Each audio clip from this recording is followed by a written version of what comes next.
Awesome. So let's get started. Let's do this, shall we? All right. Just in case you don't know where you are right now, hopefully you all do, which is the title of this session is Improving Outcomes for Black, Latino, Indigenous Learners at Scale. My name is Annalisa Holcomb. I am the Senior Vice President for Advancement at WGU, and I get the honor of working with these fine gentlemen who are deep into the research and development that we're about to talk about today. So I'm going to quickly introduce them because I don't trust them. I'm just kidding. I know, she was looking at me. All right, so I will quickly introduce them. Adam Koda, who is the Vice President of Advanced Analytics at Western Governors University. Patrick Rossol-Allison, who is the Associate Vice President of Strategic Initiatives for the Learning Enterprise at ASU. Adrian Haugabrook, who is the Executive VP and Managing Director of the Social Impact Collective at Southern New Hampshire University. And Dale Whittaker, who is the Senior Advisor for Postsecondary Success at the Bill and Melinda Gates Foundation. First question is for Dale. All right. How has the Bill and Melinda Gates Foundation defined national scale enterprise? That's not the question you said you were going to ask me. Okay. That's a great question. Let me. What I'm going to do is give a little bit of the motivation behind why we would want to do such a thing. Yeah. And let me just remind everybody in the room that the Gates Foundation has a very simple mission and a very powerful mission, and that is that everybody, every person in the world have an opportunity at a healthy and productive life. And when you look at the United States, one of the strongest predictors for a healthy and productive life is social and economic mobility, or wealth and the mobility to get there. And so in the United States, much of our mission focuses around education, K-12, higher education, pathways through the discrete sectors of education, economic mobility. And what we know is that even though it's the most powerful predictor in the United States and post-secondary education specifically, and actually still a four-year degree in post-secondary education, even though it's the most powerful predictor, at none of the levels is it equitable. It's not equitable from a racial identity point of view. It's not equitable from an income point of view. And there are some actors in higher education that have made interesting progress, and they're across several different sectors, specifically in post-secondary, across several different sectors. And there are two problems. I'm getting to your question. It's good already, though. Sorry, she wouldn't let me introduce myself. There are two problems from an equity point of view. One of those is just simply completion. So as you look at the concept of lifting all boats and many boats having risen, there are still places where how you identify, it's ubiquitous. It's not like there are isolated places. Right. By how you identify yourself, the group that you're in is still correlated to your outcome, statistically correlated. So the two problems, one of those is just success. How are institutions designed differently for different groups of people? Not to lift all boats, but to focus on different groups so that their success is specific. And then the second question that this group is really focused on is, and for the rest of the half of the people that aren't in higher education, what about them? So if we're really going to talk about changing wealth in the United States, or if we're going to really talk about equity, and we think a degree matters, then attainment at the population level matters, which means someone is going to have to figure out how to make sure that higher ed is designed for people that have what I would say is a few assets. So one of those assets is they might be raising a family. One of those assets is they may have a career.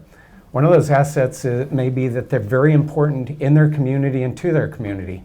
And because of all that, maybe they can't drive somewhere for 4 years, forego income, and do a college degree in the way that much of it is structured. These institutions that operate nationally, that have found ways to serve people that have those assets, that have that direction, and are starting to do it at scale, which means that the things that they are learning, the costs are going down on a per capita basis, which means that it remains financially accessible.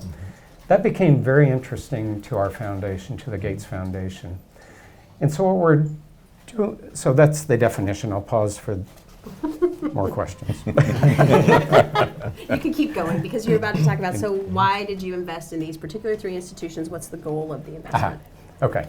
Yeah, so the goal of the investment is, I didn't know this when we got into it, but I can say now is to, beyond what they're already doing, by 2035, add 200,000 more degrees for Black, Latinx, Indigenous, and low-income people over what they're already going to do, which is about 400,000 degrees as a base between now and 2035. That is a powerful impact on the market, and it's not cannibalistic. These are people who are not being served already. So this is growth of the pie and growth of the sector. Well done. All right, so Adrian, let's talk about what you're doing at Southern New Hampshire University. Sure. So can you talk about how have you focused your efforts on increasing access and completion for these populations at Southern New Hampshire University? Great, thank you. So one of the things before I really start, I want to challenge each and every one of you because you're going to look up at the stage, you're going to see the Gates Foundation, you're going to see 3 of the largest universities in the United States, and you're going to think to yourself, what does this mean for me? And so I'm going to challenge you to extrapolate something from what we say in a real practical, applicable sense to really make meaning of it in a way that is usable for you. And so when I talk about SNHU and I talk about, we're about almost 190,000 learners all across the U.S. and including outside of the U.S. as well. So that is like, boom. What we have as our North Star about transforming lives at scale. And Dale talked about that scale dimension because the scale is critical in order to really truly transform lives because you can, again, do those kinds of things, efficiencies, draw down the price, invest back in the learner. But what we realize is that even at scale, there's still inequities, either intentionally or unintentionally, that still get compounded on ecosystems, learners, communities, what have you. And so part of the work that we did over the last couple of years was the first was to stand up the unit called the Social Impact Collective. And so what we do is we complement the mission or that North Star of transforming lives at scale by ensuring that no lives are left. No educational, no learner lives are left. And that could include through pathways work as well as students. And so what we do is use existing products or programs to figure out, is there a way for us through an innovative strategy, is there a way for us to find ways to address learner needs and bring that learner into a learning ecosystem that's ripe with supports and those kinds of things. And so the work that we're doing with the Gates Foundation and with partners and collaborators with Western Governors and ASU, we have 3 initiatives in which we're engaging in as part of our portfolio of programs. One, in the first year, we did an equity assessment in terms of what are all the aspects of the learner experience that SNHU touches or doesn't touch. What are the barriers, systemic or other barriers, that are in play that actually force or influence progression, access, completion for Black and brown learners as well as Indigenous and others. So that's one big piece that we've done, and running the data and really helping to inform that. The second part is understanding what are the ways that technology can actually support or even potentially help solve for the completion, access and completion solution that we're trying to get to. And again, as Dale talked about, we're not looking at this, initially we looked at it in terms of, yes, Black, brown, and Indigenous, but most of our institutions started out, well, if we can raise all boats, because that's what you do at scale. But what you find is that raising all boats can actually create even further gaps in equity and access and success.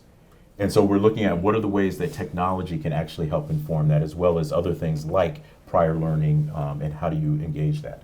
And then the third element of the work that we're doing is how do we extend the reach, particularly through the products that we use, to those learners, again, who are in locations, geographies, communities, or just, not just, please don't use that as a diminishing, but because of circumstance or the vulnerable communities or situations in which they're in, that we can actually utilize our products or our partners as a way to help facilitate that success. And in that, we're looking at Black, Brown, Indigenous, we're looking at rural populations, we're looking at low income, we're looking at, are there ways that physically through microsites, how do you actually, what problem does microsite solve? Instead of saying, okay, we want to build a microsite, and so therefore, you plop in a solution, but you don't know what problem you're trying to solve, so we're trying to do that. And we're looking at other populations as well, those who have been recently those who have been justice impacted. So there's a way that we're looking at this through the thread of equity, where you're actually starting with the equity lens, not trying to solve a problem, and then say, okay, now how do we add equity to it? That's great, Patrick. Thank you, Adrian, and I really love that you were talking about within communities, it's in partnership with. Yeah. And so, can I just add one other thing? We're also trying to change our own institutional mindset, where as, again, large-scale institutions, we often talk about what's core to the business, which essentially means what drives revenue, and that's where you direct all resources. Now we're trying to change that language to not what's core to the business, but what's core to the mission.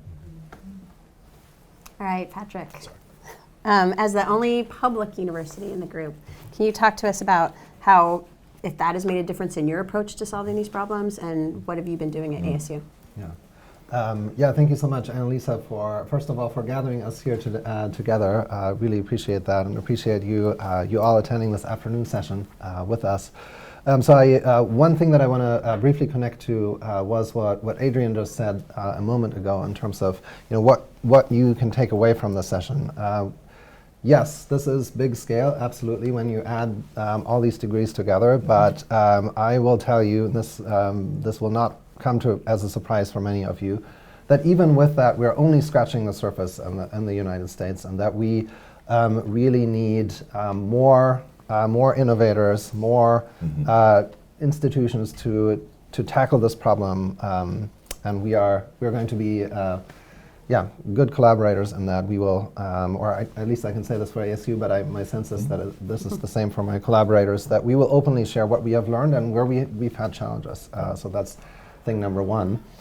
Thing number two is the question around, what does it mean to be a public research university? And so we take the word public very, very seriously. Public really truly means that we must serve the public as a research university. And to many of you, you may say, oh yeah, well that makes sense. But that is actually not how most research universities operate in the United States. Most research universities in the United States are very, very strong in research, and they see that as their public mission, which is great. We would probably agree with that part. But then the second piece that we see at many research universities is that excellence is measured by how many individuals apply and how many then are rejected in step number two, which is, if you think about it, is completely insane, actually. Especially if you go back to the public piece, and then you're like, okay, how does that make sense? And so we have actually decided as ASU that we will not be measured by whom we exclude, but whom we include and how they succeed, because that is truly for us at the center of what it means to be a public research university. We also further state in our charter, which is etched not only in stone everywhere on campus, but into everybody's heads at this point, and probably half of you have heard this somewhere here at this conference. But the second part is that we take fundamental responsibility for the economic, the social, the cultural, and overall health of the communities that we serve. And so for us, that means we are not successful if we are excluding significant parts of the population.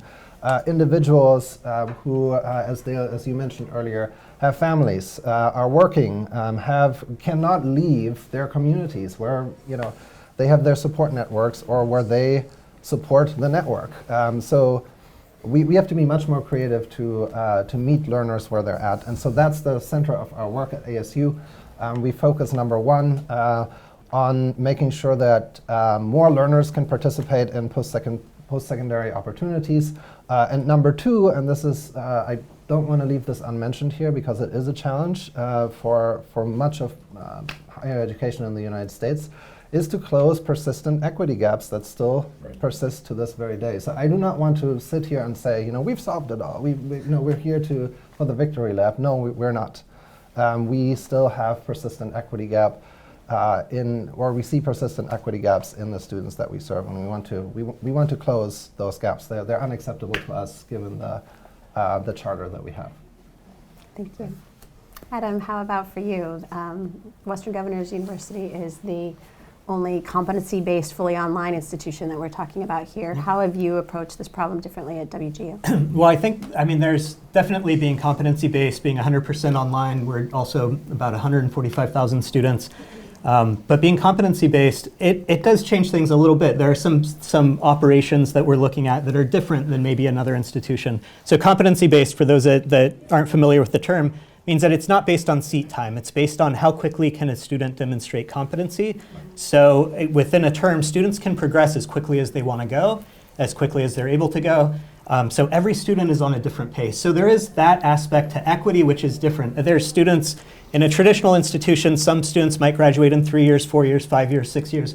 So there's always that range, but being competency-based, we actually see that exacerbated. We see every student actually going, the range of pace is dramatic. And we need to make sure that we're evaluating that from an equity lens as well, not just completion.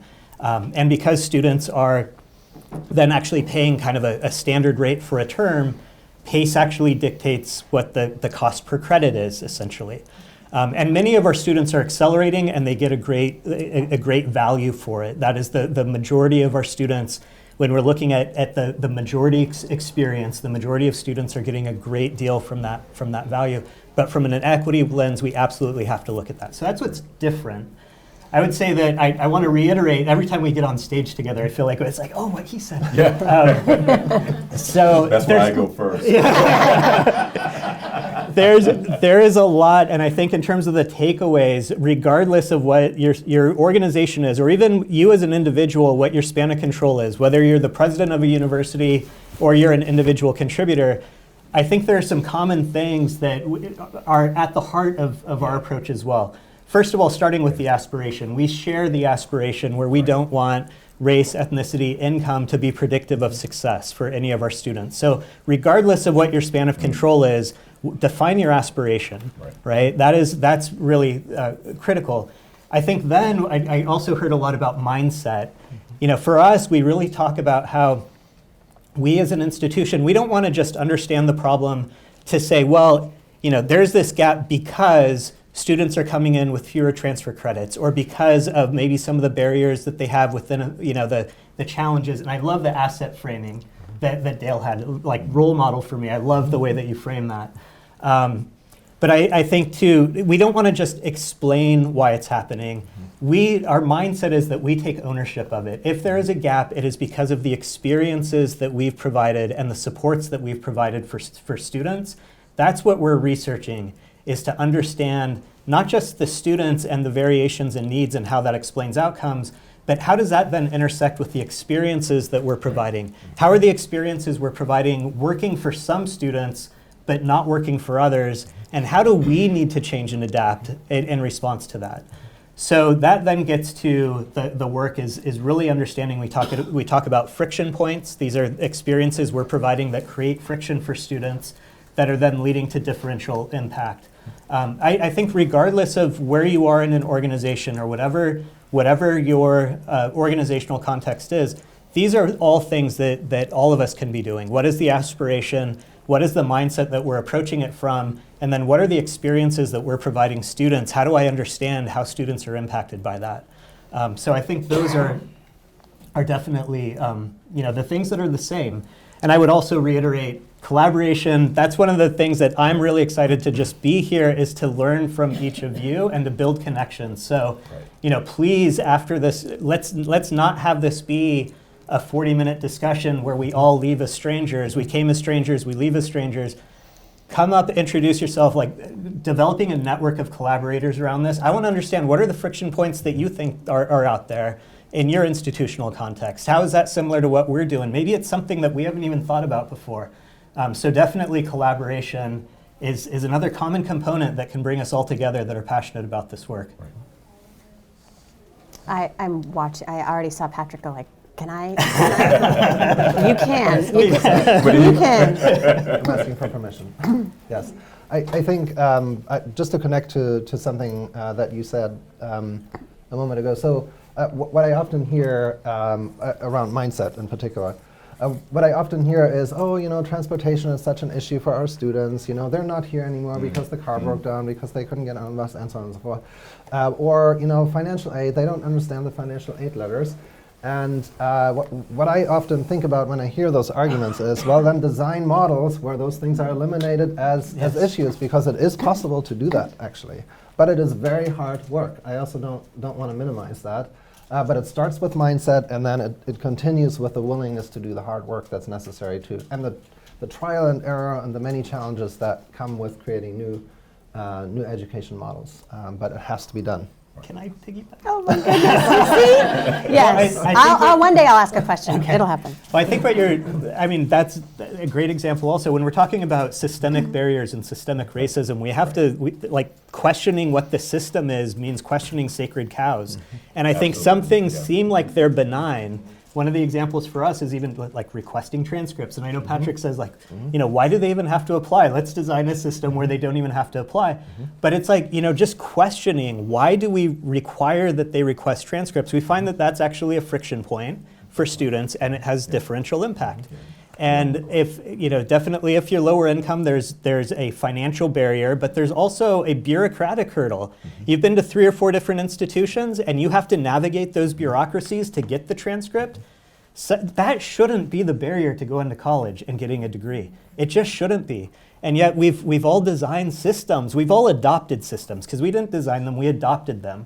But we have to question all of these things about why are we doing it this way? And that part's not easy, but that's again where a community needs to come together so that we're not all solving it independently. We're learning from each other so that we can overturn these barriers that exist. You're next.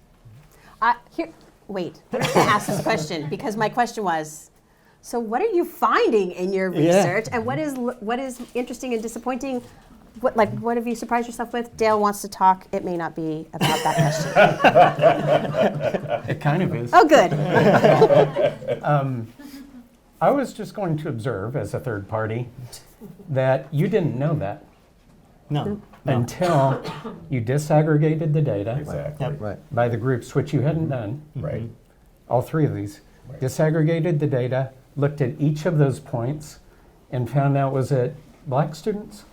Which one was the big gap in the transcript Yeah, so gain? Or was it low income? So definitely low income has a massive barrier, and also African American has a big gap. Less so on Hispanic and Indigenous. There is some of it there. So just a quick about the how. Part of the how work here is disaggregating the data and querying the data and making sure you think about who is querying the data and who is making the interpretations about what the data is saying.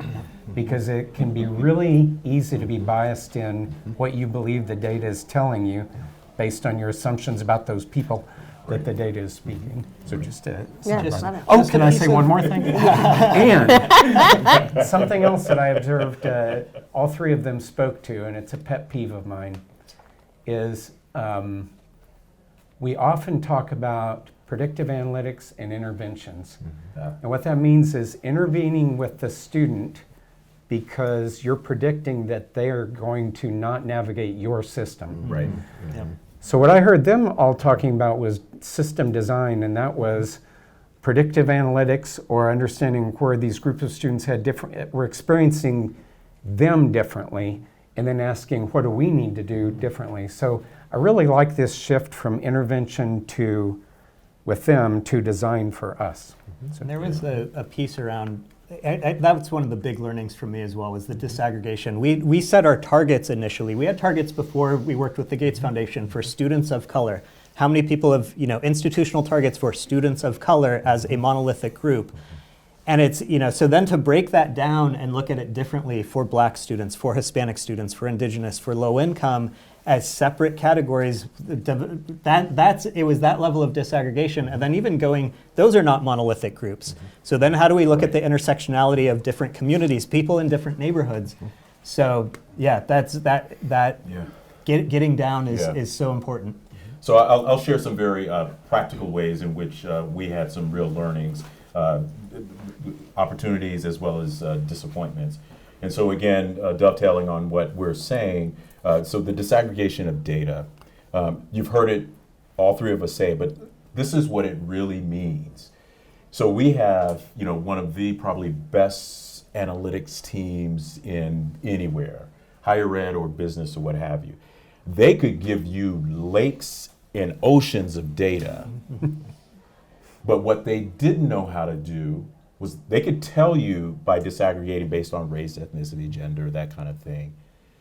But guess what they didn't know how to do? They didn't know how to infer meaning from that disaggregation. And so through this work and through work with some resources that Gates brought to us, we didn't just turn our analytics team to analytics being able to infer. They became data analysts and data scientists. So now from an equity mindset, they're actually saying, first of all, why are we collecting these data? And then what meaning do we have with these data? And who is the internal audience that we need to share these data with to help also make meaning? The second thing, another second very practical orientation to this was through these data analyses and through this, remember I talked about one of the initiatives is to really understand the true life cycle or the learning, the experience of the learner. We actually found that for Black and Brown learners, there was a gatekeeper course. And so the way that you typically would deal with that is you would point and say, we need to fix the learner. But through this work now, we're closing that, or flipping that mirror back and saying, what are the systemic issues that we have perpetuated that are causing that? When we did that, guess what we did? We started a pilot group, a pilot study with faculty who were teaching that course. We did training with that faculty. We immediately saw student outcomes increase. And then guess what happened? We put the offer out. More faculty raised their hands saying that we want to. So that's that mindset change as well. I'll just give you two other very quick examples related to these kinds of efforts. So where we found that we had surprisingly phenomenal outcomes, actually it wasn't a surprise, we knew it, but we couldn't get the institution as a whole to understand it until this. We do competency-based education through a partnership-based model, transformative partners in community, contextual supports, full wraparound supports. Mostly Black and Brown, 87% are Black and Brown. Average time to complete an AA degree is 1.47 years. To complete a BA degree, which means that now that we have PLA in place and all those kinds of things, they can actually bring 60 credits in, right? Right? Bring in 60 credits. The average time to completion for a BA degree is 1.2 years. Now the rest of the institution is saying, hey, what are you doing over there? And so now we're actually able to inform the entirety of our product development, of our systems and others around, well, we do see success in outcomes, highly equitable outcomes. And so what is it that we can learn from that? And not just do in a room like this, but but what are those systems and other things that have been persistent and pervasive barriers? How do we mitigate and eliminate those? So Dale, you have a chance to work with all of the institutions, all of these folks in overseeing or at least understanding where we are in this research. From what you've seen, how does this effort inform your understanding of our ability to build a broad culture of inclusivity and anti-racism? I would have a couple one side observation, and then I'll get to your question. Side observation I find fascinating, and I'll just share it with this group, and it'll be interesting to see how you think about it, is that when we talk about wraparound supports, and most of the students that these folks are serving are adults that have done some college,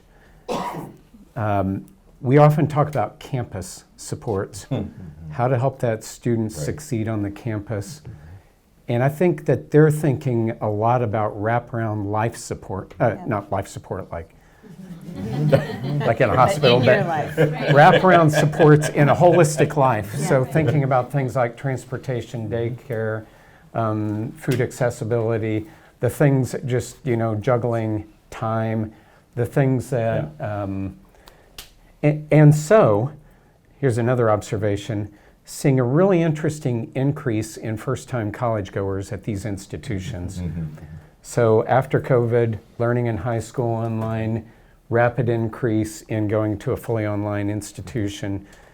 But from what I understand from you also, that a lot of the students that come in with fewer credits, less college experience, are not doing as well. That's true. So the experience has been tuned for students that don't need the coming of age maybe, have communities of support, but they're different kinds of communities. Like, what are you gonna do with your kids today while you're going to, so there's a place for everybody, and there's also learnings to be shared. I'm not even cautiously optimistic, I'm optimistic. And here's the source of my optimism. You're looking at 3 primarily white institutions historically. So these are not institutions that were born in their DNA to serve a black community or to serve an indigenous community. And they're institutions that still have quite a bit of leadership, faculty, staff, excuse me, that carry that lens. And they're institutions that, as I visit them, that are made up with a lot of people who have been successful, being the first generation to go to college, that populate their staff and faculty. So there's this interesting understanding. We've been working together for about 18 months. Went through some processes that now are starting to seem like they make sense, like the disaggregation of data, like the setting of goals, like setting a very specific goal of how many degrees we think we can award more than we're currently awarding to people who identify as low income, let's say. And then aligning these work streams around how in the world are we going to reach that goal, and we're all in this together. So there are some things that they're doing that are in the preliminary data. For example, as we looked at last month's enrollment numbers, which is an early indicator, you can change access a lot faster than you can change success, right? So as we looked at their enrollment numbers, these pathways that they're creating are really working. So the enrollment of all 4 of the groups that we focus on have grown at all 3 of these institutions much more rapidly than the groups that we're not focused on, or than the overall enrollment. Early indicators on success, like all 3 of you have indicated some really interesting early indicators. Early indicators of success start saying that we're starting to see activities that are popping and making a difference for specific groups of students, and we're starting to see some ubiquitous changes in attitudes that are starting to show up over in institutional research, starting to show up in admissions, starting to show up with early adopter faculty coming in with second phase next adopter faculty. So I think what I would say is it's working. They can give you some interesting ideas, but the main thing is just do it and learn while you're doing. Don't try to figure it all out and then do it, because you won't. Yeah. And don't worry about failing, because you will. But set goals, do something, and then decide what you want to keep doing, double down on, and what you might just kind of let fade, because it's not going to do much. So I have a couple of ending questions, and I'll try to be fast, which is for each of you. Let's start over here with Adam. What is your wildest dream for where you see this work going in the next, you can pick 2 years, 5 years, 10 years, you pick. I'll do 2 and 5, or 2 and 10. Okay. So I think 2 years, this is a shameless plug, but we have a position open for a senior research manager in equity research. In 2 years, I would love for somebody in this room to actually be working with us on equity research. So if you have a passion for it.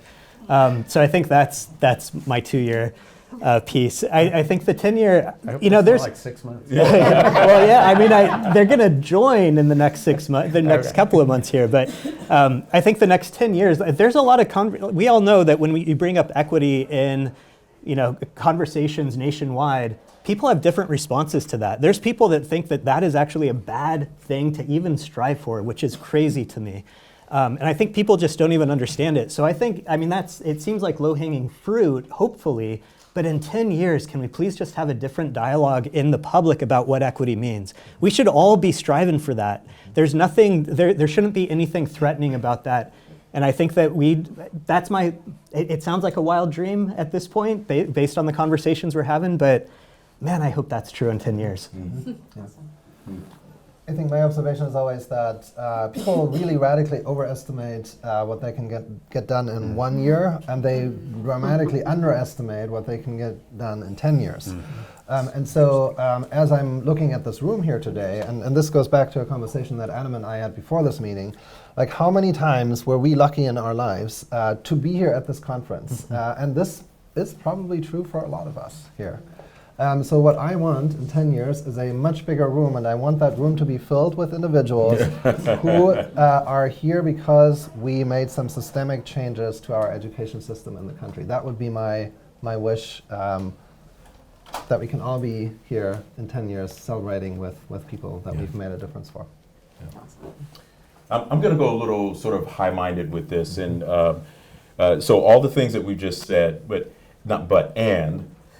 I think there are 3 elements of this that in order for this to really stand up strong, and I know that this is also something that Gates is completely engaged in.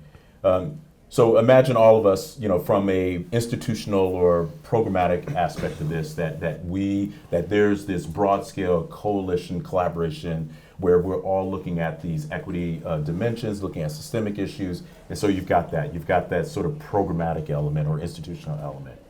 And then you've heard us over and over and over and over and over again talk about the data. So the second part of this 3-legged stool is the data.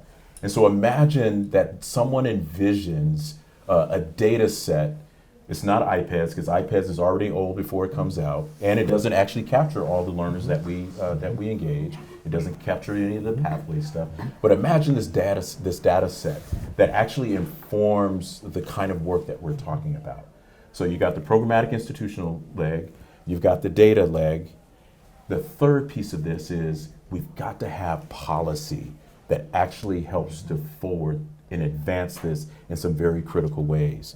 One of the things that we have found quite disheartening in our work, it's not our work, is that there's so much unfortunate disaggregation at the state levels around how do they leverage or support funding for the kinds of things that our learners are needing, that just because you're in Massachusetts or in Colorado, it doesn't necessarily apply in Texas and Nevada. And so how do we think about policy advocacy or policy initiatives that actually incentivize this kind of work in a way that is transferable and transcends state lines, that it actually looks like an absolute national strategy? So those are the things that I'm looking for. 6 months? maybe by 2035. Let's not overestimate, underestimate. Right. All right, so I have one more question for you guys, but I'm afraid to ask it because I think it will take longer. I'm going to first see if you guys have questions that you want to make sure that you get addressed before we end this. So let's do that. If you do, great. If you don't, I'll ask another question. So anybody out here have a question that you want to ask this panel? Do the three of y'all have a regular touch point to kind of talk about what's been going on and things like that, just to kind of have a regular check-in across the universities? Yep. We're building more of that. Yep. So year one of the grant was really us really trying to find, at the institutional level, define our scope of work. And then Dale brought us all together at the end of year one, somewhere in between, and we actually spent time together and we said, we're doing this. Yeah. We are doing this. And I think the piece that really drilled home for me, it may sound like a small number and it may sound too numeric, but when Dale said between the three institutions, we graduate 3% of all bachelor degree recipients in the country, we were like, well, what if that were 8? What if that were 12? What if that? And so I think that's something that also proves to be a guiding force. So we're doing that even more regularly now. Yeah. Oh, look at this. You mentioned about mindsets, and I'm wondering, what have you heard from the students about their mindsets and how it's changed for them? It's a really good question. I will say that is one of the things that we need to do more is we haven't talked about the mindsets with the students directly, and I think that student engagement, so I will start in terms of owning that, in terms of getting more student feedback, more student engagement, still work that we need to do more of. We did, I had the opportunity to visit one of our ASC Local sites, and ASC Local is a new college model that we created in Yuma, Arizona, which is very close to the border, to Mexico. There are students there, sons and daughters of migrant farm workers who are American citizens and cross the border every day to attend college now, and are able to pursue a 4-year degree at ASU in Yuma, Arizona. And they never believed they could do this because there was nothing there, to go to in terms of, a 4-year degree. So I think when you talk to students, when you talk to learners, especially in those new models, I think you're unlocking, tremendous opportunity and mindsets just by providing the opportunity, because it's not for lack of talent, that's for sure. Yeah. So we're getting a lot of learner voice through a number of vehicles. It is through survey analysis, and they're confirming all the friction points that we've been talking about are barriers. They're confirming that for us. We also get a lot of perspective from our partners as well. And so those trust-based community organizations that I'm talking about, we get lots of feedback from them in terms of what works, what is happening with the learner in the context in which the learning is happening, both community-wise as well as within that. So it becomes a much broader piece of this, the voice of the learner.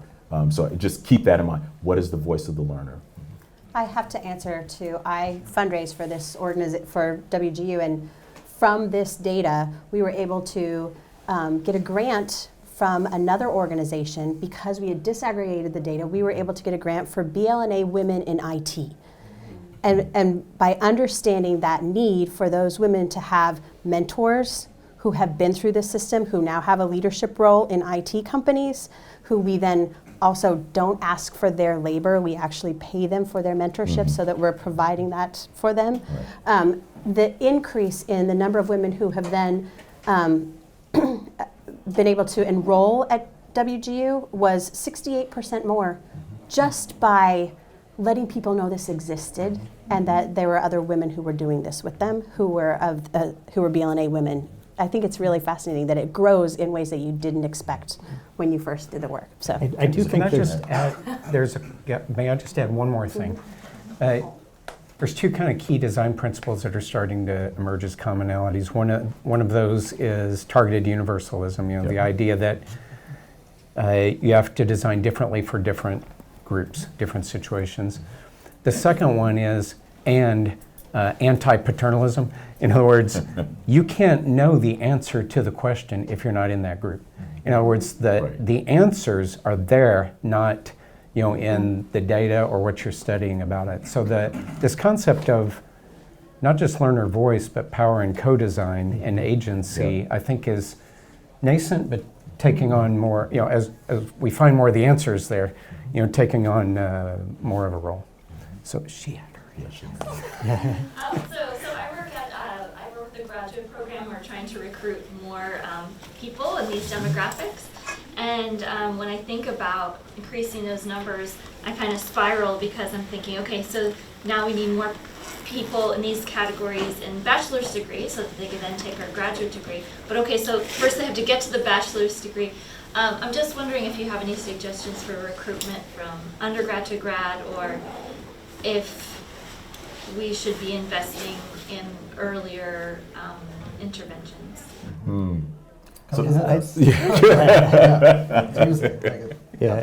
mean, I think there's a lot to unpack there. Just in terms of I think even just challenge kind of there's a mindset underneath that in terms of scarcity. Like there's a scarcity of people that are qualified, and we have to remediate that before. I think even just challenging that and starting and asking, asking the students, getting the student voice about why aren't they applying? First, run the data. Like, are they applying or are they not getting in? If they're not applying, that's a different, let's have a conversation about why they're not applying. Is it because you're not actually communicating and advertising, or is it that the product that you're providing actually isn't of interest? But I think really just becoming deeply curious about disaggregating the data, breaking it apart across the funnel. Is it application? Is it conversion rate? And what is it? Is it institutional policy? Is it product? But I think starting, and this is a key learning for I think all of us, is it's not starting by saying that there's something about the student. Maybe they're not prepared. Turn the lens on yourself and ask, what is it that we're doing that is not actually attracting the attention from these students? Yep. And I will compound and make your dilemma even more complex by saying, because we looked internally, we realized that in order for us to have a student success strategy that is of high quality and high outcome, that we also had to have a people strategy within the organization that actually mirrored or bettered than that. And so in that regard, our transition as a scaled entity is to move to a leader-led accountable equity, diversity, and inclusion and belonging strategy. And so it's representational, it's cultural, and it's also skills and capacities. And so Can I add one? I want to push a little bit on the data piece because I personally love data. I would caution you not to measure the effectiveness of systems that are fundamentally not designed to, don't try to incrementally improve systems that are not designed to serve the learners and the students that we're talking about. Don't do that. Yeah. Good point. All right. Thank you, everyone. I know that we're at time. I want to make sure, it went fast, didn't it? Thank you to the whole panel for all of your work on this, and I learned so much from you. I thank you all.